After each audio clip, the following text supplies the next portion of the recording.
दुनिया भर की स्ट्रेटेजी और टिप्स वीडियो देखने से तुम्हारे बिजनेस स्टडीज में 100 मार्क्स नहीं आएंगे। तुम्हारे मार्क्स आएंगे अपनी बुक को रीड करने से।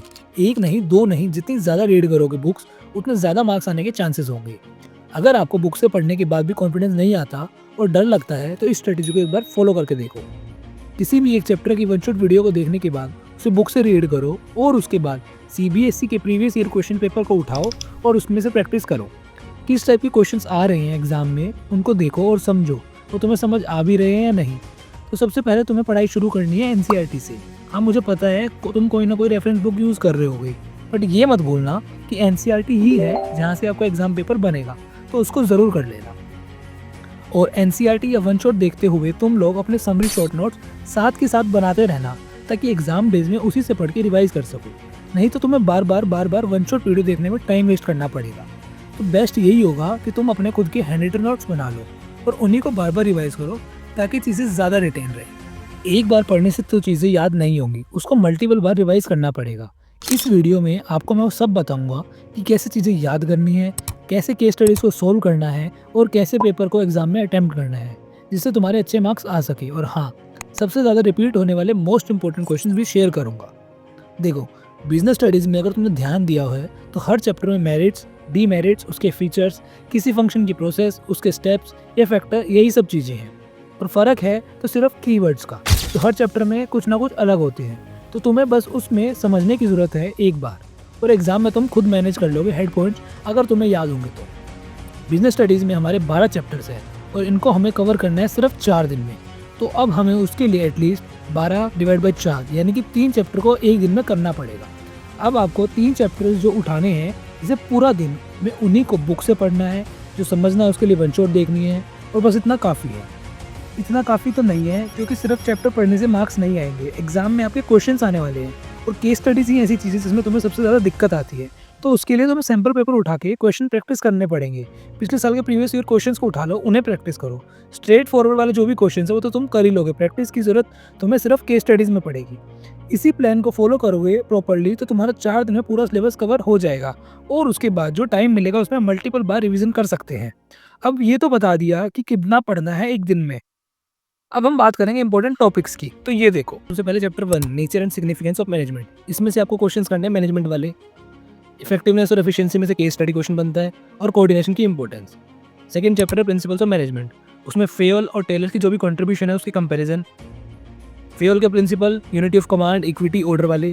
टेलर की scientific technique, functional foremanship, standardisation, motion study, method study. Chapter 3 business environment से ये वाले क्वेश्चन, बिजनेस एनवायरनमेंट के dimension, economic, social, technological, political, legal. इसमें से केस बेस्ड क्वेश्चन आएगा और आपको आइडेंटिफाई करना होगा कि कौन सा डायमेंशन है। डिमोनेटाइजेशन का इम्पैक्ट क्या है, और first mover advantage, identifying opportunity threats, ये वाला क्वेश्चन भी आ सकता है। उसके बाद बात करते हैं प्लानिंग की। प्लानिंग में स्टेप सबसे ज़्यादा इंपॉर्टेंट है, उसकी एडवांटेजेस, उसकी लिमिटेशंस, और टाइप्स ऑफ प्लान्स में से भी केस बेस्ड क्वेश्चन आ सकता है। सिंगल प्लान है, स्टैंडिंग प्लान है, बजट एक्सेट्रा करके कोई भी क्वेश्चन आ सकता है। इसके बाद बात करते हैं चैप्टर 5 ऑर्गेनाइजिंग की। ऑर्गेनाइजिंग प्रोसेस के स्टेप्स, फंक्शनल और डिविजनल स्ट्रक्चर्स के डिफरेंसेस, इसमें एक केस स्टडी क्वेश्चन आ सकता है। Importance of organisational structure in improving efficiency, या फिर मोस्ट इंपॉर्टेंट जो सबसे ज़्यादा बार रिपीट होता है, डेलीगेशन एंड डिसेंट्रलाइजेशन। इसमें से या तो केस स्टडी क्वेश्चन आ सकता है या डिफरेंस वाला क्वेश्चन भी आ सकता है। Chapter 6 staffing. इसमें भी स्टाफिंग की प्रोसेस, सिलेक्शन की प्रोसेस, ट्रेनिंग और डेवलपमेंट की इंपॉर्टेंस और उसके डिफरेंसेस, ट्रेनिंग के टाइप्स। आओ चैप्टर 7 डायरेक्टिंग। उसमें से लीडरशिप के स्टाइल्स, ऑटोक्रेटिक, डेमोक्रेटिक और लेजेस फेयर वाले। फीचर्स डायरेक्टिंग के, कंटिन्यूस प्रोसेस होता है, इनिशिएट सेक्शन। मास्लोज की नीड हायरार्की थ्योरी। फॉर्मल और इनफॉर्मल कम्युनिकेशन में से केस बेस्ड क्वेश्चन आ सकता है, और बैरियर्स ऑफ इफेक्टिव कम्युनिकेशन और उसके टाइप्स। चैप्टर 8 कंट्रोलिंग में से कंट्रोलिंग की प्रोसेस और relationship between planning and controlling. Chapter 9 financial management. उसके objectives, financial leverage and ROI की कैलकुलेशन, उसमें से न्यूमेरिकल क्वेश्चन आ सकता है। फाइनेंसिंग, इन्वेस्टमेंट और डिविडेंड डिसीजन, उसके मीनिंग और इंपॉर्टेंस को याद करना है, और जो फैक्टर्स अफेक्ट करते हैं तीनों डिसीजन को, उस पर एक केस स्टडी आ सकती है। Chapter 10 financial market. इसमें से टाइप्स ऑफ फाइनेंशियल मार्केट और उसके difference, money and capital market, primary and secondary market. SEBI के फंक्शंस और उसके ऑब्जेक्टिव, स्टॉक एक्सचेंज के फंक्शंस, ट्रेडिंग प्रोसीजर क्या है स्टॉक एक्सचेंज में। चैप्टर 11 मार्केटिंग, जो सबसे बड़ा चैप्टर है, उसमें से आपको मार्केटिंग की फिलोसफी याद करनी है। उसमें से केस स्टडी क्वेश्चन आ सकता है।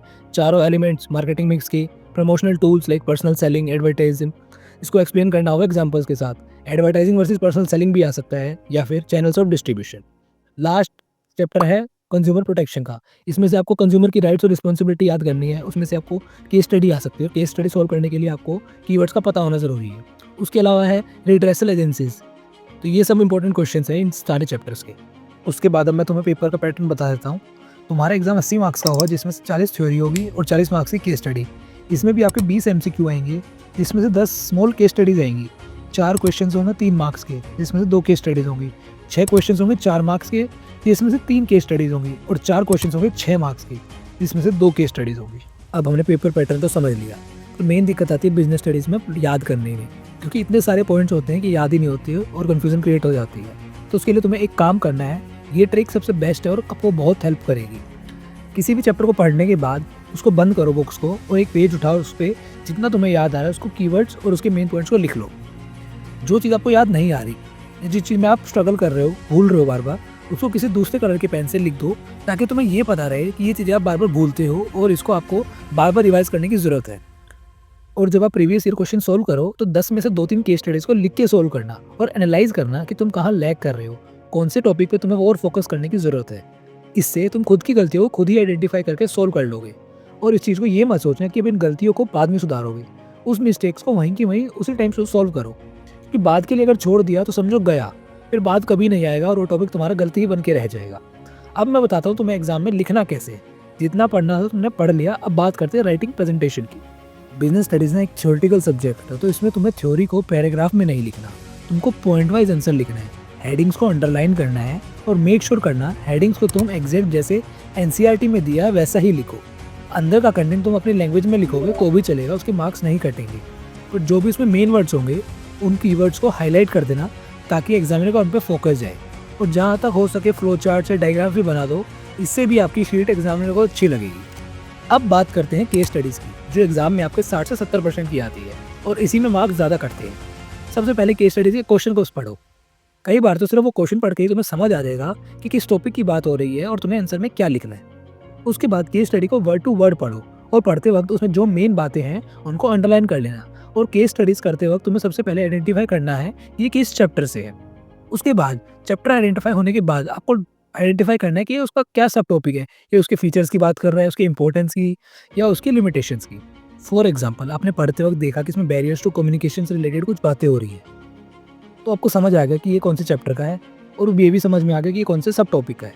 तो अगर आपने ये आइडेंटिफाई कर लिया तो इसमें मार्क्स स्कोर करना बहुत ईजी हो जाएगा। मोस्टली तो आपको पता लग जाएगा ये कीवर्ड्स, और जितना ज़्यादा आप प्रैक्टिस की होगी उतनी ज़्यादा आप कीवर्ड्स को याद रख पाओगे और उतनी ज़्यादा अच्छे से आप केस स्टडी सॉल्व कर लोगे। अगर आप वीडियो में यहाँ तक आ चुके हो और अगर आपको वीडियो पसंद आई है तो इस वीडियो को लाइक कर देना। लाइक का टारगेट रखते हैं 500 लाइक्स का। और अगर आपको किसी और टॉपिक पे वीडियो चाहिए तो उसके लिए आप नीचे कमेंट कर दो, और नोट्स का लिंक मैंने डिस्क्रिप्शन में दे दिया है।